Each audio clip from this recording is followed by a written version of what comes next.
So here you go, Mitch. A little tour of my simulator, highlighting the things that were discussed yesterday. So firstly, I mentioned the depth of it. To the back of the mat, it's about 4.7, I think I said, or 4.9 metres, something like that. I've got this entrance gap, which allows me to stand further from the screen and actually swing my driver so it goes out into this kind of entrance area, give me a bit more space. I have my rear webcam just balanced there on that box. It is compromised. Up at the screen, we're effectively 2.3 metres high. It does mean that with a full HD or a 4K projector, 16:9 ratio, it doesn't go fully to the edges and there's a bit of blank space. But I can swing centrally in the room and just about not hit that back wall. Ideally, I would love this just to be a tiny bit wider. I've got nothing down the left-hand side in terms of padding. All I've got here is the photography backdrop cloth that was cheap that I've placed on the left and a bit on the right side to effectively frame the image. For my ceiling protection, I've got a sloping roof, so all I've done is bought some black artificial grass and I've stapled gunned it to various joists, I think, on the ceiling. And an extra bit of material there which will absorb the kind of flop shots that go up there.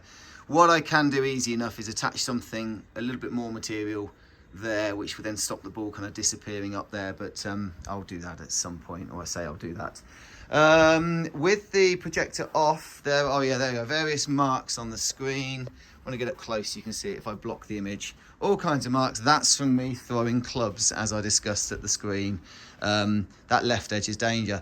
You asked me on the interview what one of my favourite things are, and I said it's the infrared bezel that goes around my 50-inch TV, which is this thing, which is plugged in to the PC, and it means that I get full touchscreen capability, which is fantastic, and it's really just brilliant, and I recommend it. This is actually a 27-inch touchscreen monitor, but it's not as vibrant an image. It costs similar money to the 50-inch 4K TV, and it's full HD only, so I tend to just use that for setting up my streams. I've got 5.1 surround sound, speaker there, speaker there, speaker there, and 2 at the rear, and I power everything through an amp. I didn't mention that yesterday. That's just for when I'm listening to music, or maybe coming out here if I want to watch some sports with some people. This is the other thing I should have said is the best thing ever. It's just a giant bag. I'll put myself in the video. Bit of context. We used that as a forfeit on a recent golf trip. So we had to drag it around the par 3. And somebody had to pick it up. I mean, it practically fills the car, but it allows me to put all my various clubs in there. So I've got all my wedges. I've got my set of Ben Ross Evolution R irons, which are new ones that I bought for 90 quid off eBay. I hit them very well. I've got my beautiful Titleist 720MB blades and various other driver 3-wood and hybrids.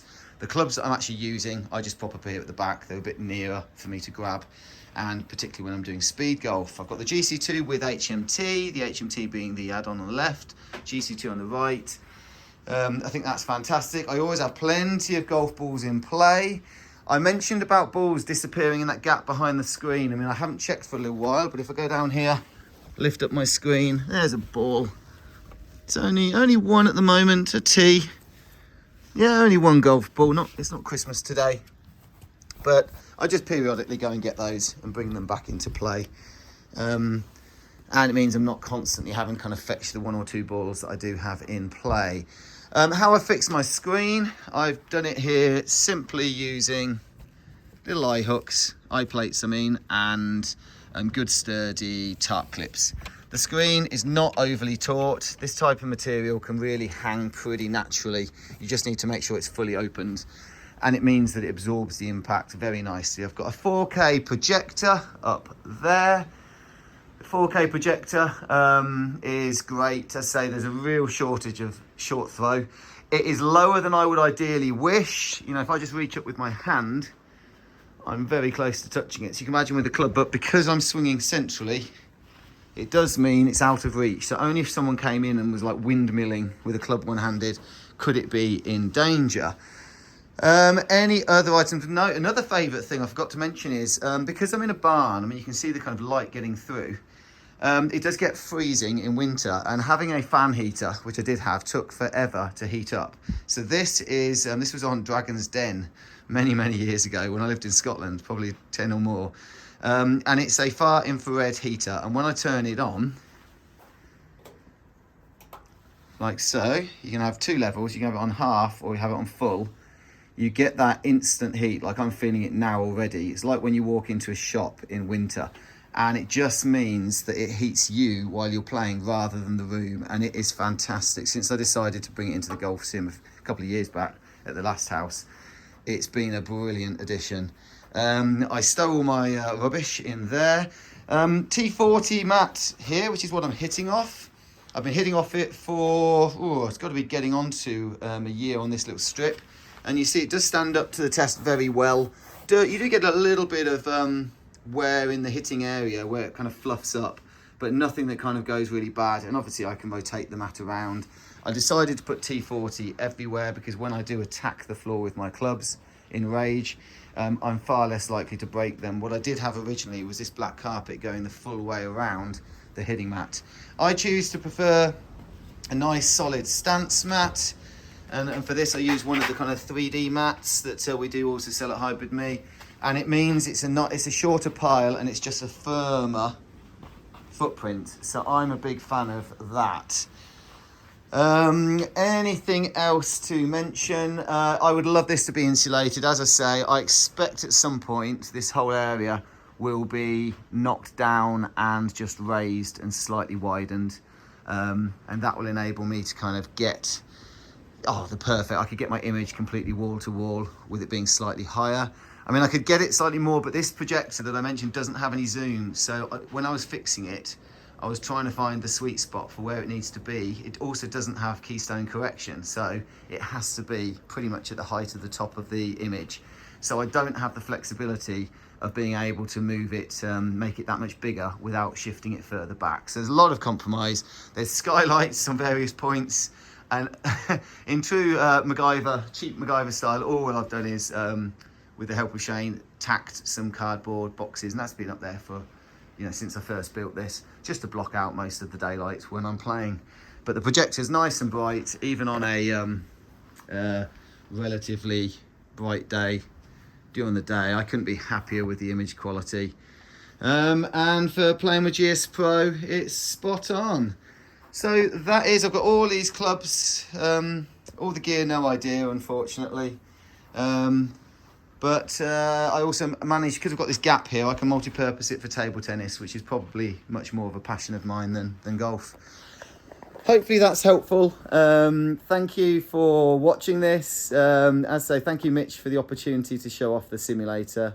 Very grateful and honoured to have been invited to do that call with you. I spoke a lot of nonsense. I spoke far too much, but yeah, that was my motivation for setting up my simulator and getting involved, and I'd hope that loads of other people do the same thing.